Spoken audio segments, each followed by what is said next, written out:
What has changed as we've gone through the NFL draft process? We're doing rankings, our nearly final rankings for the NFL draft. Williamson and Peacock, top fives by position on the offensive side of the ball for the 2025 NFL draft. Coming at you right now. NFL analyst Brian Peacock and former NFL scout Matt Williamson bring you expert NFL analysis every day in less than 30 minutes. Get an inside look at the NFL on the field and in the front office with elite breakdowns to next-level analysis and in-depth information only for the real NFL fans. This is Peacock and Williamson, and it starts now.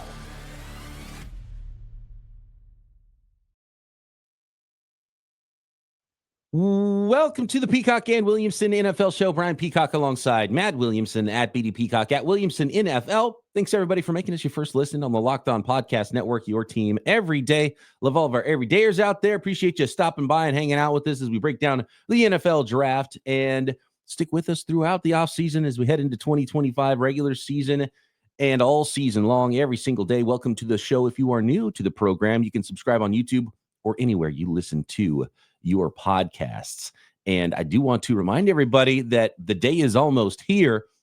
The biggest event, the biggest extravaganza in the NFL draft season every year is our Locked On Network mock draft. All the hosts, Matt and myself, are hosting it, and that drops Thursday. So check that out. It will be on the Peacock and Williamson feed, and you can find it on Locked On NFL, Locked On NFL draft feeds as well. And shout out to Ross, who spearheads the event. All the people working on it and editing behind the scenes for that, all the hosts on the network that bring our Locked On mock draft special together, and Dame and Keith from Locked On NFL Draft that we're on the panel with you and I, Matt, doing this thing. And a really fun year doing it again. Love those guys. No doubt. And it is a bonanza. I urge people to check it out if you're new. I mean, it is a group effort to say the least, but you and I are kind of the Kuipers, you know. I mean, we're sitting at the booth analyzing the picks, you know, predicting all that good stuff too. Yeah, we're the Kuipers with worse hair is what we are. Yeah, much. Man, I was blown away the first year we did that and how everybody came together, and it just keeps getting bigger and bigger. And I think it's going to be the best one yet this year. A little more streamlined, I think, this year than some other years. And I love hearing from all the hosts and doing all the picks. So a lot of fun, some trades and all kinds of stuff when you get all the hosts together. Matt, let's talk offense and NFL draft. Has a lot changed for you? And I know as someone who covers the Steelers, you've been asked about this a lot, and you've talked a lot on your daily radio show about the quarterback class. Where do you sit now, a week away from the draft, with your top 5 quarterbacks?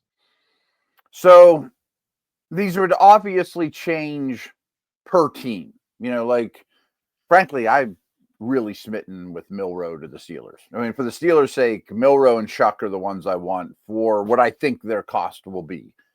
But I thought we would do this podcast pretty generically. You know, who's our top 5 at each position? Basically, our final answer a week from now is draft day eve. Do we agree that Ward is 1? I think it's easy, and the gap is getting even bigger the more you look at them and the more you look at what these guys can be. And I think what they can be is the most important part of this for when I rank the quarterbacks right now. I'm glad you said that, because that's why I have Milroe too. Not even just for the Steelers, but just in general. If he hits, I don't want to hit doubles. I don't want leadoff walks. I want to Dave Kingman at the plate here, you know? I'm with you. I wish he looked better at the Senior Bowl. That's the thing that really sticks out to me. Basically, for me, the top quarterbacks, Cam Ward aside, and look, I probably, if you don't have, this is what happens too, is because, like, if you are a team that doesn't need a quarterback, and, you know, Todd McShay or Daniel Jeremiah or Dane Brugler calls you up and you're a GM and you're a scout, you're probably like, yeah, I don't really like these quarterbacks. But if you're a team that needs a quarterback, you could talk yourself into it. And that's kind of a little bit, you know, yeah. Quarterbacks, I'm like, Cam Ward's good and he deserves to be a first round guy, but probably the only guy I would put in the first round. And I would still say, you take one of the blue chippers, you know, but I get why the Titans wouldn't. And I get why he would be the number 1 pick in the draft, because I'm not that convinced there is some work to do there. Shedeur Sanders, I think that the floor and the ceiling I don't like enough to be drafting him necessarily in the top 10, because I don't think he has as high of a floor as people are talking about, because I would like the ball to come out faster on the non right now throws. I want to see more anticipation. even though he's accurate and he's a good thrower over the middle of the field. And then the upside, again, he's 6'1.5", 212. He doesn't have a cannon arm. And so I get why you would say, oh, you know what? I'll just roll the dice with someone like Jalen Milroe or Shuck or Dart, who all have, maybe a higher ceiling than Shedeur Sanders. And the floor isn't high enough for Sanders to talk me into being like, oh, God, draft this guy in the top 10. But then when you talk about Dart and Shuck and Milroe, I'm also like, well, I'm not going to take them in the second round either, because I don't know if there's a better chance that they're more than a backup than Max Brosmer or Seth Hennigan. right. They get the you go down the list. I one of my favorite guys in this draft is Curtis Rourke. I think he's probably going to end up being a 7th round draft pick. But I think there's more likely to have a Brock Purdy in this draft than there is to have a Drew Brees that you draft in the second round and he becomes a star. What's funny is I just recorded Locked On Dynasty, and Marcus mentioned, like, in the last 5 years, all the quarterbacks that are drafted either in the back half of the first round or the second round. And it's like Drew Lock and Pickett and Levis, and Alva's the only one that's good. And he was a really odd, there's an asterisk by him, you know what I mean? And that's where these guys, I think, are going. Sanders is still my 3, though, just because I do think he will be a starting quarterback. But I agree that his floor is not as high as everybody thinks. But I think if everything aligns, he's Carr or he's Geno or Cousins. That's fine. That's why I don't like the ceiling of Shedeur Sanders. Is he just going to be a special thrower and processor and leader of men and become a star quarterback? And it's just so difficult to project all of that. And I like him as, so like Cam Ward, first round, but then he gets pushed up to number 1. Shedeur Sanders, second round, okay, but he gets pushed into the first round. And then you've got like Dart, Milroe, Shuck, and I'm like, third round, fourth round, they get pushed into the second round, or maybe even late round for some of these guys. Like, I'm not buying the Dart stuff, by the way. So I still think, and look, I kind of thought this way about Bo Nix last year. Like, come on, first round, really? It's like, oh, okay, he went first round. And he looked pretty good. But then, I did think the same thing then. But then that kind of brings me to Shedeur Sanders. It's like, okay, so he hits. Well, guess what? Look at your division. Good luck. You have, at best, the 3rd best quarterback in the division right now, or forever, basically. Forever, right. Right. And you draft that in the first round. And that's why I see what you're saying with Jalen Milroe. And I buy it, because you're the Pittsburgh Steelers and you're saying, okay, Lamar, Burrow, 4 times a year, right? Yeah, if not more. It's almost all about ceiling, and you keep trying until someone reaches their ceiling. Yeah. The floor part is a backup, and I'll just wait for one of these guys on day 3. I even said that when they took Pickett. I'm like, that's fine. They know a lot about him, but I don't know that he's ever going to be capable of outdueling Burrow or Lamar, let alone Mahomes and Allen in your conference. Like, you got 4 superheroes. So I don't mind missing. That's why Milroe to me is my 2.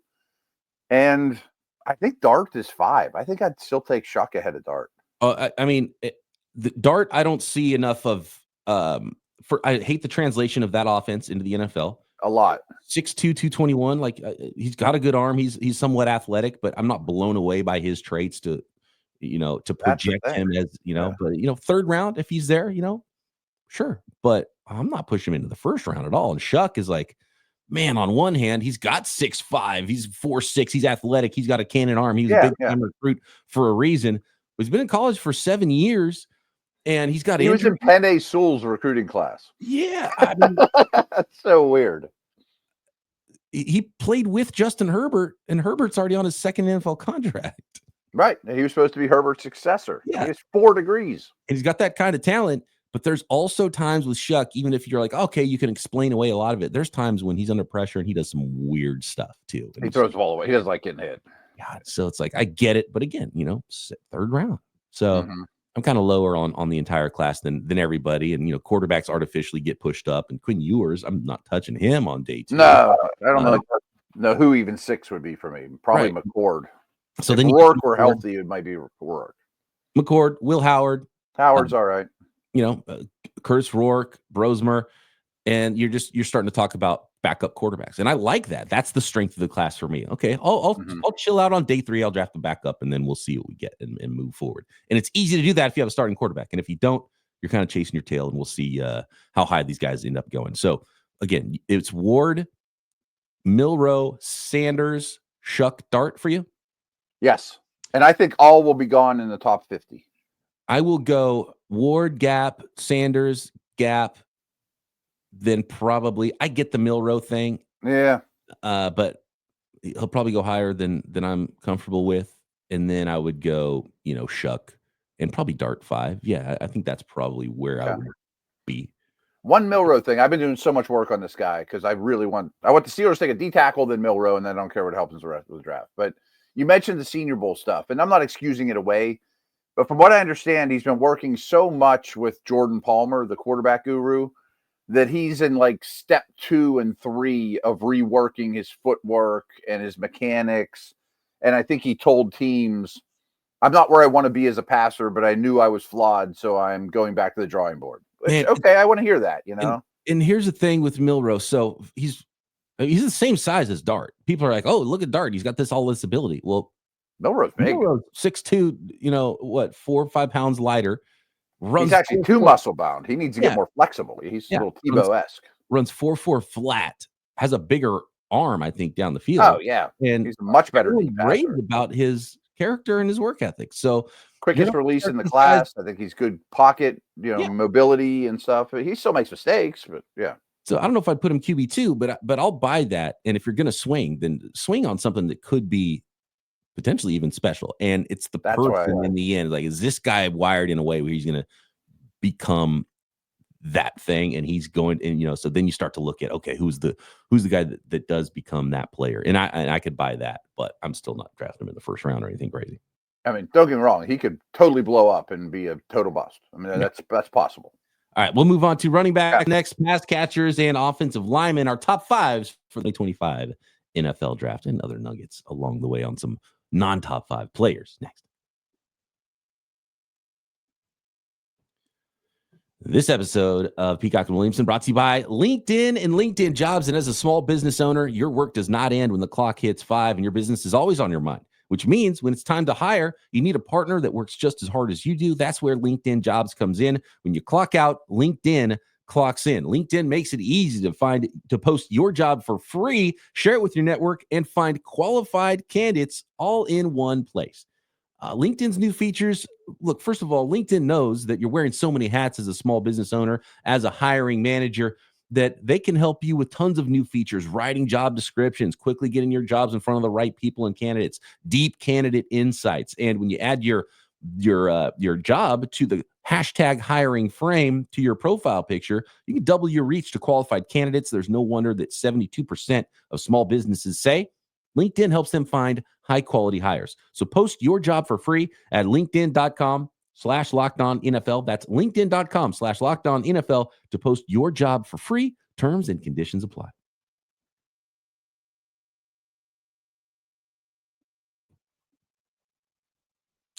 All right, where you at with the running back class now? It's a great class. It's a deep class. And again, it's another class. And you know me, I always say I'm the West Coast chairman of running backs don't matter. I know running backs matter a little bit. And running backs are fun. It's not because they're talented, but when there's a really talented class, instead of saying, oh, well, there's going to be 3 in the first round, what I say is, oh, awesome, you're going to get a really good one later. That's the way I look at a deep running back class. How are these guys ranked for you? I'm the same way. Like, take the guy that you have a 3rd round grade on in the 5th round because of this draft. But instead of the guy who's the number 1 guy and you're a bad football team, and so good, you're a bad football team with a good running back and a bad offensive line. You drafted him top 10. Along those lines, though, again, I just recorded Locked On Dynasty, and Marcus told me that in Vegas right now, I guess they're starting to put out draft props of where these guys are going to go.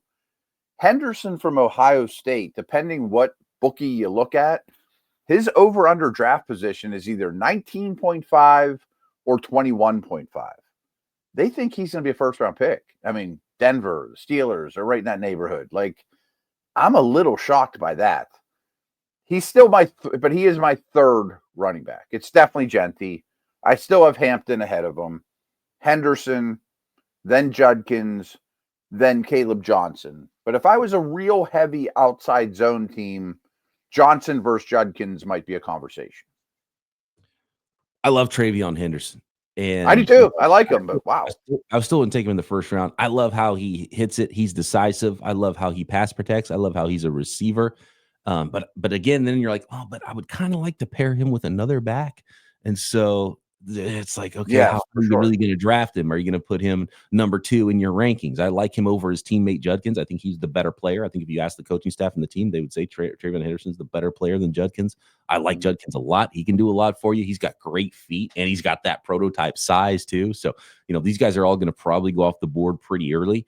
And Genty's number 1. I mean, he's just a straight up dude. But again, he didn't run a 40 time either. And level of competition, when you start comparing Ohio State running backs versus Boise State running backs, I could buy that argument where it's like, did you see this dude with his shirt off at his pro day, by the way? Right.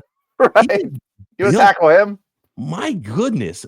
5'8.5", 211. He is stout. And, he doesn't get caught from behind. So, but, top speed's probably the most overrated part for a running back, which is why Caleb Johnson is someone who's probably going to be the steal of that group, because I think he's going to go 5th at the highest of these running backs, probably 6'1", 224, ran a 4.57 just because of the top speed. But so you have it: Genty, Hampton, Henderson, Judkins, Johnson. That's kind of how you have to rank them. Mm-hmm. I might put Henderson 2 over Hampton. Wow. Yeah, if he goes to the right team. But man, Hampton. That's what we were talking about on Dynasty. Is he pushing to be number 2? I couldn't get there. Love the way he pass protects in his passing. I think Hampton has I worry about Hampton getting broken because he almost looks for contact a little too much, and every run ends in a car accident. But his 1.53 10-yard split at 221 pounds, that's ridiculous. He gets. I was going to bring that up. I'm sitting here looking at the beast, and when you kind of stare at the spreadsheet that Dane put together, I mean, that's noticeably better than all these guys, including Henderson. I mean, it's wow. What Omarion Hampton is, he's a top 3 pick draft in 1985. That's what he is. Yes, absolutely. That's a great way of putting it. So what's he worth in today's NFL? Maybe 10 to the Bears? I think the guy to look at, I could see it. Like I wouldn't do it, but I could see it. Right, I can see it. Yeah, depends on the right team in the right spot. Dylan Sampson's the one that I look at that could potentially break into the top 5. That isn't consensus ranked in the top 5. Like I wouldn't be shocked at all if Sampson's the 3rd running back off the board, goes ahead of Judkins or even Henderson, and especially I could see him going ahead of Caleb Johnson just because they're measurables in the speed. Again, it's not 1985. All these teams are looking for explosion. If you're going to play too high against me, I need to get explosives on the ground. Saquon. I mean, the Eagles are the perfect example. So Sampson, I think, will be coveted. But there's times you watch Tennessee tape, it looks like he's running against like 4-man boxes because of their weird offense, God, Tennessee is the worst team to scout. It's so terrible. Offense and defense. On defense, they just their starters aren't even starters, and they're on the field, they're off the field. So you don't even get a full picture of who any of the prospects are in the offense. Is just ridiculous. They've got who's the 6'5" receiver that runs 4.3? Right. Don't they kind of use them and and he's like not even on the screen. Yeah, right. They have 10 guys on offense, and all of a sudden you see the quarterback no one in the box. You're like, oh, he's lined up literally on the outside hashes a yard from the sideline. Like, what are you doing? There's no translation at all. So that's the tough part with Tennessee. Both sides. It's crazy. I know. And a lot of these college offenses and defenses are bizarro. Yeah. The guy I'm way lower on than everybody is Cam Scatterbo. Me too. I don't think he's going to last 5 minutes. I mean, he's not an NFL starter to me at all. Like he's the opposite of he's slow twitch, right? It's like I agree.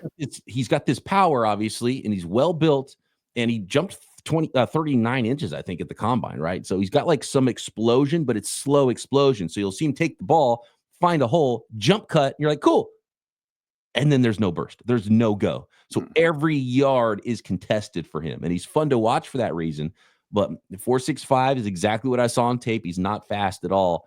And I think he's a borderline fullback, but he's not big enough to be a 230-pound back either. So he's I don't want to hand him the ball 25 times. He's built to hand the ball. Like his best strength is give it to me 25 times. I'm like, kind of like Najee here. Like, I don't want to give it to you 25 times because you're not good enough. So you're flowy Najee Harris, who was not explosive enough as it is for what you wanted him to be. Yeah, the volume's great. You can handle it, but I don't want you being the foundation of my offense. I'm stealing the joke, but it makes me crack up every time I hear Scattaboo's name now. Scattaboo is something Adam Sandler would say. Right. Scattaboo. Where are you at with tight ends? Tight ends. I think there's two tiers.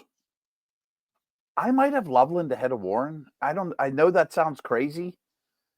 Warren's a better blocker, but Warren gets schemed up and Loveland wins on his own as a pass catcher, as a route runner. And I heard the most insane stat that he missed 3 games last year. In those 3 games combined, the Michigan Wolverines threw for 148 yards total. 3 games combined without Loveland, they threw for 148 yards. Yeah, I will buy if you told me that Loveland's the better tight end in a couple years. I wouldn't be super shocked. Yeah, There's more to like and more completeness about Warren's game. His toughness, the way he runs after the catch, and those things. But he wasn't. He was like a 5th-year senior before he actually started to produce. And Warren was a bit of a late breakout too, though. Oh no, I'm talking about Warren. Yeah. Oh, I'm sorry. Yeah. Right. Yeah, I agree. Your senior before he really started to produce, and they forced him the football. And when you start looking at the NFL, how he's going to get the ball, it's like you're not going to be a wildcat quarterback in the NFL. You might get we're not going to hand it to you that often per season, and they're force feeding you the ball. Can you get open on 3rd and 8? And Loveland is better at that than Tyler Warren. And I look at Fannin the same way. He's such a weird prospect not for me. And he would be in the top 5 for me because there's something about him. But when you're undersized and then you didn't work out that great 4.7 speed and you're not an inline blocker and he got spammed targets in every sort of way, just like Tyler Warren, I almost don't know what to do with him. So this is a tough class for me, and I'm probably going to be a little bit lower on all these guys, and I would let another team draft them if I was in charge. And essentially what's happening in this class for me, Matt, is if I was the GM and do what I do, it's like, okay, you're in charge of every team. What would you do? There would probably be 25 defensive linemen that go in the first round in this draft, right? And the other, and then 5 more offensive linemen, and almost no tight ends, almost no running backs, almost no quarterbacks, right? It would just be like all defensive linemen. D-line, yeah. Howie Roseman. I guess my final answer is Loveland over Warren. I'm shocked I got that far. Taylor and Arroyo are neck and neck. I think they're clear tier 2, but I'll take Taylor. And then I went with Terrence Ferguson for my Steeler triple take because he's a good athlete with size. Loveland's like 2 full years younger than Warren, too. Oh, no doubt. And earlier breakout age. And I just don't buy Loveland as an inline player. So for me, Warren just ahead because I think he can play a little more wide tight end at his size and strength and how he plays, but he's a late 1, early 2. Loveland's also late 1, early 2. They're very tight 1-2. Mason Taylor's growing on me quite a bit. He would be number 3 for me. I'd probably put Fannin 4, Elijah Arroyo 5, then Terrence Ferguson. And then, there's some other interesting, like bringing Stool out of Clemson is kind of very similar to me to Ferguson, maybe a little bit less athletic. Then there's Aronde Gadsden that could be a move guy. Jalen Conyers is a good sleeper for me as well in this class. My sleeper by far is Benjamin Urasek from Georgia. He did nothing this year on a great team, but if you watch him, he's being slept on in a big way. And 6'4", 245. He ran 4.6s, and he was a big time recruit somewhere else before Georgia. Stanford. Yeah. Super smart. Yeah. I mean, he's the total package to me. I think that no one's talking about him, and I don't understand why. All right, next, let's talk offensive linemen. Let's talk wide receivers.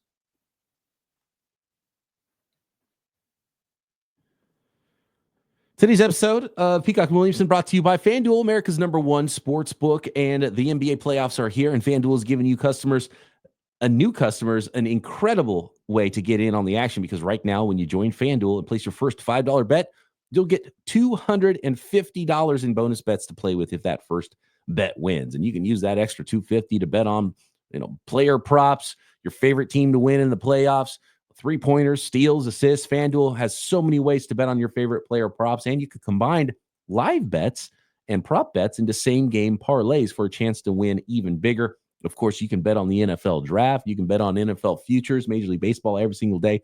Tons of ways to get in on the action, and especially those NBA playoffs at FanDuel. So don't miss out. Head to FanDuel.com. Claim your $250 in bonus bets today. Download the app or go to FanDuel.com.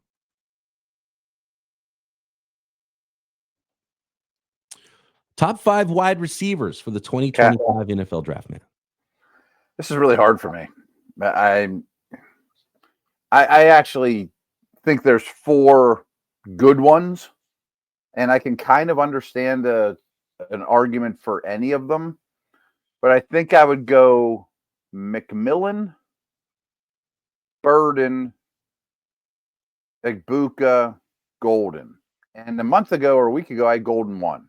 I'm starting to sour a little on Golden. I think his 4.29 is made up. And when you start to look at, we talked about Marion Hampton's 10-yard split. Yeah. It's the short area stuff that is doing the heavy lifting in Matthew Golden's 4.2940, because the top. Have you heard the conspiracy theory on it? No. That at the combine, I guess if you really watch, he left early, and if you see his face when he got a 4.29, he's just like, I've never done that before in my life. I'm out of here. I'm done. Like that tracks, because that tracks. His 10-yard everything in the combine was messed up. Fastest ever. It's 1.47 10-yard split on that. It's almost like he got a free step before the clock started moving. Somebody broke it down. I've only heard it. I haven't watched it. Well, look, he's still a good prospect. He's still and he's a first-round guy, and he's still very fast. But it's the quicks, and you watch the tape. It's not about the top speed. It's not about going down the field. It's about how he breaks off routes, and that's why you're drafting Matthew Golden. And if you're not, and that part I like. You shouldn't have your job anyway. But he's number 3 for me. Luther Burden is still. He's been the top guy. He's still the top guy. Mm-hmm. When I watch Luther Burden, it's just like he's too good. He's ridiculous. His 23 tape is better than anything that any of these guys put out. Yes, he's more complete. He can get the ball down the field. He's really good tracking the ball. He's got great hands. He's physical over the middle of the field. He can take a short pass a long way. He's got size and strength, 6 feet, 206, 441. Like he's a faster, like he could be a faster Amon-Ra St. Brown, which is a scary thing, right? He's Debo with better downfield receiving ability. Like that's a scary thing in the NFL. I mean, he is so good. So if his head's screwed on straight at all, he's easily the number 1 receiver in this class for me. I hate to say it because I think people know that I hate comps that are like, Lawrence Taylor, Jim Brown, blah, blah, blah. Right. Yeah. But just physically, he kind of reminds me of somewhere between St. Brown and Chase, just the way he moves. Yes. Yeah. And he's explosive. He's got deep speed. Built similar. Can he get better on the middle of the field routes? Yes. But I blame Missouri's offense and quarterback situation on that as well. Who's your number 5, though? So it's Burden, McMillan, Golden. I'm not that high on Emeka Egbuka. I think he's solid, safe. I think he's either a 2 or a 3, and there's nothing else he will be in the NFL, right? He's not going to fail, and he's not going to be a 1. I think the other guys could potentially be, 1s potentially for their team, and those are really the only guys. I might have Jaden Higgins and Jalen Knoll, the Ohio State guys, ahead of Emeka Egbuka, because I think that's the tier, and they're really close in that second, round range of prospect. I like Jack Besh as well. I think he's someone who's going to be a sneaky, really good player that has height, weight, speed, and can catch the football and be a target hog for an offense. If he goes to the right offense, I wouldn't be shocked at all. And I think he's in that same tier of prospects as well, with Higgins, Knoll, and Egbuka in the second round range. And it's really hard for me to break those guys up. But that is the next tier. If I had to rank them, I might go Higgins because of the size, and I would go Knoll because of the speed. Then Besh and then Egbuka, because Besh, I think they're similar. Besh has more size. Okay. My number 5 is either Higgins or Enumenor from Stanford. He is more athletic than people give him credit for. He's big and nasty, hockey player. He'll block the heck out of you. Yeah, I think he's going to be a good player. I think he's going to be a solid number 2 that someone's going to be really happy in the 3rd round or whatever. Speaking of 10-yard splits, the guy that Croc and I have really grown an affinity for, who, if you're looking at a mid-round receiver, who I think is going to end up going higher, that might shock people how high he goes, is Kyle Williams from Washington. Oh, I was going to bring him up. I think he's close to this conversation too. He's dynamically fast in the short area and deep down the field getting the football. He's not the biggest guy as well, but he's probably really close to Jalen Knoll, actually, when you look at height, weight, speed, how they win, what type of players they are. They can move around, play in the slot, play outside, win down the field. Those are very similar prospects. And so Kyle Williams probably belongs in that same tier for me. He should go day 2. It's crazy if he gets out of day 2 to me. Yep. I am there's something missing with his game. I like the physicality. He'll block you, but I think he's a ball of clay. Yeah. And the big wild card is Savion Williams out of TCU. Like, I just have bad Cordero Patterson vibes. Yeah. And play him at running back, maybe. I don't know. But there's times where it's like he mosses people too. And it's like, oh, look at that. He's 6'4", 222, can run with the ball in his hands, super athletic, former quarterback. It's just it's a lottery ticket. See what you can do. And if he goes to the wrong team, he'll do nothing. It's kind of like quarterback, where I like a lot of the 4th and 5th round receivers. Right. You know, do you want to save offensive line and break it up a little bit further? Because obviously, because I didn't want to lump them all together too. Tackles, and we're out of time today. So let's break down offensive line. We'll just do a separate podcast on the offensive linemen. We might have to do defensive line separately too, just because there's so many guys, and doing top fives probably is an injustice to that class. So let's break up the linemen, offensive line, defensive line, and we'll talk about the back 7 guys on defense as well as we break down this class, as we are nearly a week away. And don't forget, Thursday, the Locked On Mock Draft Special drops. All 32 hosts involved. Tomorrow, right? Okay, yeah. Tomorrow, awesome. Wednesday, tomorrow morning, it'll be in your feeds, the whole thing, and you don't have to wait for it. It's not going to be a slow burn. It's going to be up in your feeds, I believe, noon Eastern on Thursday. It will drop, and hosted by Peacock and Williamson. And then you can, right after that, listen to our podcast again tomorrow on Peacock and Williamson. Make sure you subscribe on YouTube and everywhere you get your podcasts. Back tomorrow. Check out the Mock Draft Special.